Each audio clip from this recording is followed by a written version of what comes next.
सहारनपुर नाम के गांव में एक साहिल नाम का लड़का रहा करता था। उसके परिवार में उसकी 2 बहनें और उसके माँ पिता रहते थे। साहिल के माता पिता मजदूरी का काम करते थे और साहिल की बहनें भी उनके काम में हाथ बटाया करती थी। साहिल एक सरकारी स्कूल में पढ़ता था।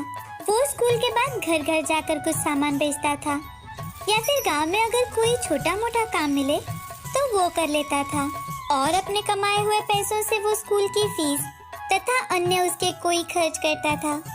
एक दिन साहिल के पिताजी साहिल से, अरे साहिल, तुम्हें कितनी बार कहा है मैंने, थोड़ा हमारे काम में हाथ बटा दिया करो, लेकिन तुम हो कि अपनी पढ़ाई लेकर बैठ जाते हो हमेशा। पता नहीं पढ़ लिख कर क्या करना चाहते हो। पिताजी, मैंने भी आपको कितनी बार कहा है, कुछ भी हो जाए लेकिन मैं अपनी पढ़ाई नहीं छोड़ने वाला। हाँ हाँ, पढ़ लिख कर तो बहुत बड़ा अफसर बन जाएगा ना। अरे कोई काम नहीं मिलता हम जैसे को। मेरी बात मान और घर में अभी से हाथ बटाना शुरू कर दे। और हाँ, अगर तूने ऐसा नहीं किया तो मेरी भी एक बात याद रखना, मैं भी तुझे कोई मदद नहीं करूँगा। पिताजी, अगर मैं जिंदगी में कुछ करूँगा ना तो कुछ बहुत ही बड़ा करूँगा, नहीं तो कुछ नहीं करूँगा। आप मेरे बारे में फिक्र करना छोड़ दो। ऐसा कहकर साहिल गुस्से से बाहर चला जाता है।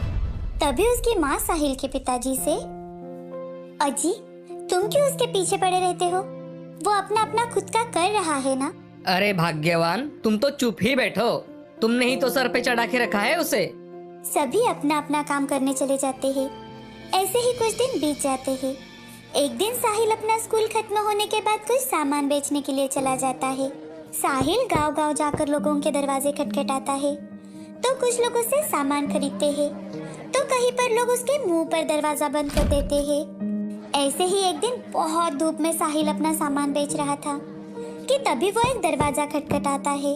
एक सुंदर सी लड़की दरवाजा खोलती है। तभी वो लड़की साहिल का चेहरा देखकर समझ जाती है कि उस लड़के को बहुत ज्यादा भूख लगी है। वो झट से अंदर चली जाती है और एक गिलास दूध भरकर साहिल को देती है। साहिल को सच में बहुत ज्यादा भूख लगी थी तो साहिल भी झट से दूध पी लेता है और उस लड़की से, थैंक यू मैडम, आप जो सामान लेना चाहो वो आप ले सकती हो। नहीं भाई साहब, मुझे कुछ भी सामान नहीं चाहिए, लेकिन आप बहुत भूखे लग रहे थे इसीलिए मैंने आपको एक गिलास भरकर दूध दिया। मेरी माँ कहती है कि भूखे की हमेशा मदद करनी चाहिए। तो आपको भी इसमें से कुछ सामान लेना ही होगा, दूध का बिल समझकर। नहीं नहीं, मुझे कुछ भी नहीं चाहिए। क्या पता शायद कभी आप मेरे काम आ जाओगे। अब साहिल वहाँ से चला जाता है। ऐसे ही कुछ साल बीत जाते हैं। साहिल जी जान लगाकर मेहनत के साथ साथ पढ़ाई भी कर रहा था। आगे चलकर वो एक बहुत अच्छा डॉक्टर बन जाता है। अब साहिल के घर के हालात भी सुधर जाते हैं, लेकिन दूसरी ओर उस लड़की के घर के हालात बहुत खराब हो जाते हैं और उस लड़की को हार्ट की बीमारी हो जाती है। उस लड़की के परिवार के पास बेटी के इलाज के लिए भी पैसे नहीं थे। उसी में एक दिन उसकी तबीयत बहुत ज्यादा खराब हो जाती है।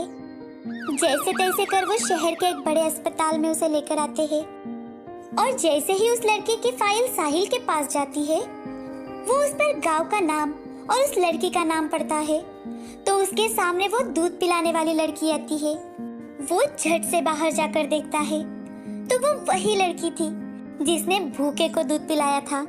साहिल तुरंत ही कुछ एक्सपर्ट डॉक्टर को बुलाता है और उसका अच्छे से ऑपरेशन करता है। कुछ ही दिनों में लड़की बिल्कुल ठीक हो जाती है, लेकिन अब उसके माता पिता के सामने बिल देने की चिंता सताने लगती है। तभी उस लड़की के पास एक नर्स आती है और उसके हाथ में एक लिफाफा रख देती है। लड़की उस लिफाफे को खोलकर देखती है तो उसमें उसका बिल पेड करने की रिसिप्ट थी। ये देखकर लड़की और उसके माँ पिताजी हैरान रह जाते हैं। उसी लिफाफे में एक और कागज की पर्ची थी जिस पर लिखा था 1 गिलास दूध का बिल। वो पर्ची पढ़ते ही लड़की को वो सामान बेचने वाला लड़का याद आ जाता है जिसे कभी उसने 1 गिलास दूध पिलाया था और वो बहुत ज्यादा भावुक हो जाती है। वो अपने माँ पिताजी को सारी बात बताती है और सभी भगवान के साथ साथ उस बिल पेड करने वाले का भी धन्यवाद करते हैं। ये सारी घटनाएं साहिल अस्पताल के रूम के बाहर से देख रहा था।